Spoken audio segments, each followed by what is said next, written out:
देखिए दोस्तों, मैं फिर हाजिर हूँ, आपका दोस्त अरुण। और मैं आज आपको बताऊंगा स्नेक प्लांट के बारे में। ये जो स्नेक प्लांट है, ये इजी टू ग्रो होता है। आप इसे कहीं भी उगा सकते हैं और इसकी क्वालिटीज़ जैसा कि आप सब जानते ही होंगे। ये एयर प्योरीफायर है। ये हर घर के अंदर, अपने रूम में, बेडरूम में, आप कहीं भी रख सकते हो और रखना भी चाहिए। ये बहुत ही अच्छा प्लांट है। इस प्लांट को ग्रो करना भी इजी है। आप इसको मार्केट से भी ख़रीद सकते हैं, नर्सरी से, या फिर अपने घर पर भी उगा सकते हैं। और मैंने यही किया था। मैंने क्या किया कि एक फुल ग्रोइंग प्लांट का एक लीफ लिया। उस लीफ के मैंने 6 पीसेस किए और उसके बाद उनको कटिंग करके, डायगनली कटिंग करके, और बहुत ही रेतीली मिट्टी बनाई। इसमें किसी प्रकार की कोई कंपोस्ट या कोई ऑर्गेनिक या नॉन ऑर्गेनिक किसी भी तरह की मैंने यूज़ नहीं की। सिर्फ मिट्टी में 50% बालू, रेत, जो कि कंस्ट्रक्शन के काम में काम आता है, वही रेत लिया और मिट्टी ली, गार्डन सॉइल सिंपल। और 50-50% के रेशो से आधा भाग मिट्टी का और आधा रेत का मिलाकर मैंने इस लीफ को कट करके और अपने इस छोटे से पॉट में लगा दिया। लगभग 2 महीने के बाद आप ये रिजल्ट देख सकते हैं।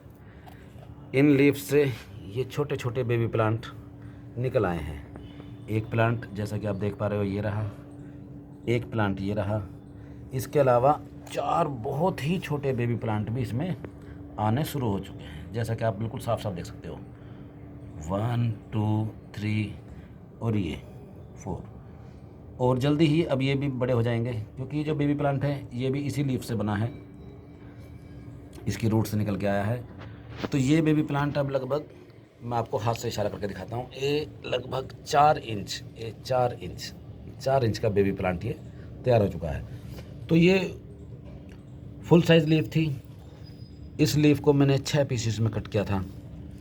और लीफ को आप कैसे छांटेंगे, किस लीफ से हमें नए प्लांट मिल सकते हैं, तो उसकी पहचान ये है कि जब कोई लीफ पुरानी हो जाती है, मतलब कि पौधे की आउटर लेयर वाली लीफ, और उसकी जो साइड है, ये साइड है, जब ये पीली पड़नी शुरू हो जाए तो समझ लीजिए कि ये अब फुल ग्रोइंग लीफ हो चुकी है।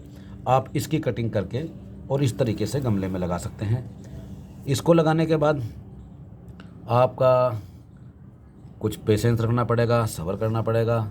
लगभग मुझे 2 महीने लगे। वैसे जो रिज़ल्ट लोग जो आता है वो 30 दिन में भी आ जाता है, अगर आप रेनी सीज़न में लगाएंगे तो। और अभी जो है नवंबर 27 आज है 2021, तो ये सर्दियों में लगाया गया प्लांट है। ये मैंने सितंबर में लगाया था। सितंबर में लगाने के बाद देखिए आप, रिज़ल्ट बहुत अच्छा आया है। और जैसे ही ये छोटे न्यू ग्रोइंग प्लांट्स हैं, जब ये बड़े हो जाएंगे तब मैं इनको मदर लीफ से अलग कर दूंगा और सेपरेट गमले में, एक पॉट में आप सिर्फ एक ही प्लांट लगाएं, क्योंकि ये प्लांट जब बड़ा होता है तो अपने आप ही नए सिबलिंग छोटे प्लांट्स डेवलप करता रहता है बार बार, और वो आते रहेंगे। तो आपको एक पॉट में सिर्फ एक ही प्लांट काफ़ी होगा, क्योंकि एक पॉट में एक प्लांट लगाने के बाद आपको वो प्लांट भी अच्छी ग्रोथ करेगा, और उसके बाद जो छोटे प्लांट उसके नीचे से निकलेंगे उनको भी स्पेस मिल जाएगा। तो लगभग 8 से 10 इंच का गमला इसके लिए काफ़ी होता है। और जब आप प्लांट को शिफ्ट करेंगे तो उस वक्त भी आप चाहो तो ये जो एक्स्ट्रा लीफ है, ये जो लीफ जो हमने कटिंग करके लगाई थी जिससे बेबी प्लांट निकल के आए हैं, आप इस लीफ को बिल्कुल नीचे तक कट कर सकते हो। आप इस पौधे को मदर प्लांट से बिल्कुल अलग करके भी जड़ बाहर निकाल के और इसको कर सकते हो। पॉट शिफ्टिंग की वीडियो मैं नेक्स्ट टाइम ज़रूर बनाऊंगा, जब ये बाकी के बेबी प्लांट भी थोड़े बड़े हो जाएंगे। और पॉट शिफ्टिंग बहुत आसान है। इस पौधे को कुछ नहीं होता, ये ख़राब नहीं होता पौधा कभी भी। इसको कोई भी एक्स्ट्रा केयर या ऐसी कोई चिंता वाली बात नहीं है। आप बड़े आराम से इसको अलग गमले में कैसे भी शिफ्ट कर सकते हो। आप चाहो तो इस लीफ को ऐसे रहने दो, या इसको बिल्कुल नीचे तक काट के इसको मिट्टी में दबा दो, और चाहो तो मदर लीफ से इस बेबी प्लांट को बिल्कुल अलग करके भी आप पौधा बना सकते हो। और इसकी जानकारी मैं आपको और आगे देता रहूँगा। और ज़रूरी बात यह है कि आप इस पौधे को लगाते वक्त जब अगली बार जब पॉट शिफ्टिंग केयर करेंगे तो उसमें 30% 30% आपको जो है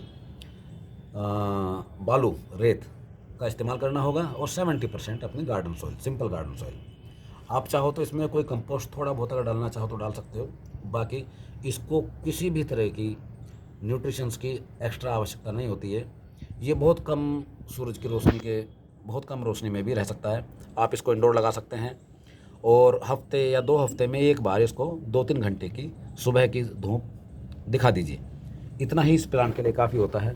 ये इतना अच्छी एयर प्यूरीफायर है कि आपको घर में ज़रूर रखना चाहिए। इसको रखने के जितने भी लाभ हैं आप सब यूट्यूब पे जाकर सर्च कर सकते हैं। बहुत सारे इतने गुण हैं। देखो, हमारे वायुमंडल में धीरे धीरे पोल्यूशन का लेवल तो बढ़ ही चुका है, और पोल्यूशन सिर्फ धुआं या धूल मिट्टी नहीं, उसके अलावा इतने हानिकारक केमिकल्स हैं कि जो हमारी सेहत के लिए बहुत ज़्यादा नुकसानदायक हैं। और सबसे बड़ा कोज़ है उस पोल्यूशन में जो केमिकल्स हैं वह है कैंसर का कारण। और इस प्लांट में वो क्षमता है कि ये कैंसर को नहीं होने देगा। ये उन्हीं हानिकारक तत्वों को हवा से प्यूरीफाई कर देता है जो आपके अच्छे स्वास्थ्य के लिए बहुत ज़रूरी हैं। तो दोस्तों, इसके अलावा ये मेरा गुड़हल का पेड़ है, ये भी मैंने कलम से लगाया था, कटिंग से ग्रो किया है। आप ये देख सकते हो, ये कटिंग ये अब ये इतना बड़ा हो चुका है। इसको लगभग 3-4 महीने हो चुके हैं। ये भी 2 कटिंग्स मैंने इसलिए लगाई थी कि बाई चांस ऐसा ना हो कि कोई ये कटिंग ख़राब हो जाए, लेकिन दोनों कटिंग सक्सेस रही मेरी। येलो कलर का गुड़हल, बड़ा प्यारा फूल आता है इस पर। और ये मैंने छोटे से पॉट में अपने पुदीना लगाया हुआ है। आप देख सकते हैं काफ़ी अच्छी ग्रोथ है, बहुत सुंदर, बहुत हेल्दी प्लांट है। और पुदीना लगाना बड़ा आसान है। आप मार्केट से, बाज़ार से, कहीं से भी पुदीना ले आए, आपको उसकी रूटिंग की बिल्कुल चिंता नहीं करनी। आप लाइए, पुदीने को मिट्टी में लगा दीजिए, मिट्टी और बालू मिला के। उस वक्त इसमें कोई भी कंपोस्ट नहीं डालनी है। और जब आपका पुदीना ग्रो कर जाए तो आप इसमें वर्मी कंपोस्ट, लीफ कंपोस्ट, जो भी कंपोस्ट आप डालना चाहें, काऊ डंग कंपोस्ट आप यूज़ कर सकते हैं। मंथ में एक बार आप कंपोस्ट का यूज़ कीजिए। उसके बाद देखिए आपकी पुदीना कितना हेल्दी, कितना ग्रीन, कितना सुंदर हो जाएगा। आप इसको चटनी के लिए, अपने मतलब जैसा भी खाने में इस्तेमाल करना चाहें उस तरीके से आप इसे इस्तेमाल कर सकते हैं। तो आज की वीडियो में ख़त्म करना चाहूँगा, और नेक्स्ट वीडियो में मैं आपको दिखाऊंगा कि इस बेबी प्लांट्स को मदर प्लांट से कैसे अलग करके सेपरेट पॉट में हम लगाएंगे। तब तक के लिए विदा। ठीक है साथियों, मैं आप सबके साथ फिर हाजिर होऊंगा एक नेक्स्ट वीडियो लेके। Thank you, bye bye.